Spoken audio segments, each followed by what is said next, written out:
Ang mga bayan lungsod na sakop ng Samar noong iisa pa itong lalawigan, panahon ng Espanyol at Amerikano. Ayon sa kasalukuyang tatlong probinsya.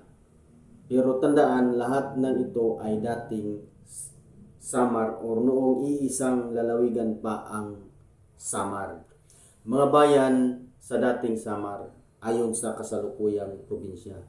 Northern Samar, Alin, Biri, Bubon, Kapol, Katarman, Katubig, Gamay, Lawang, Lapinig, Las Navas, Labisaris, Lope de Viga, Mapanas, Mondragon, Palapag, Pambuhan, Rosario, San Antonio, San Isidro, San Jose, San Roque, San Vicente, Silvino, Lobos, Victoria, Eastern Samar, Arteche, Balingayga, Balangkayan, Borongan.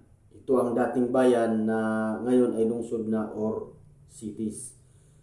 Canabid, Dolores, General MacArthur, Giforlos, Giwan, Hernani, Jipapad, Lawaan, Llorente, Maslog, Maydulong, Mercedes, Uras, Kinapundan, Salcido, San Julian, San Policarpio, Sulat, Taft, Western Samar na ngayon ay lalawigan na ng Samar.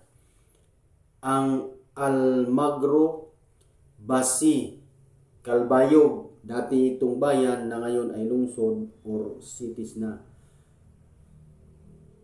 Calbiga, Katbalogan, dating bayan na ngayon ay lungsod or cities na rin. Daram, Gandara, Hinabangan, Hiabong, Marabot, Matuginaw, Motyong, Pagsanghan, Paranas, Pinabakdaw,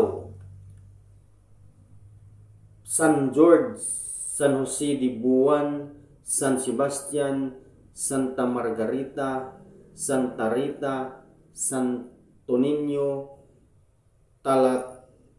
Talalura,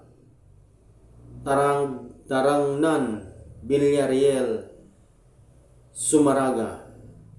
So, noong Espanyol o panahon ng Espanyol at Amerikano, wala pang Northern Samar, Eastern Samar, or Western Samar. Lahat ng ito ay bahagi lang ng iisang lalawigan ng Samar. Maraming bayan ang naitatag sa iba't ibang taon, pero sakop pa rin ng iisang lalawigan hanggang 1965.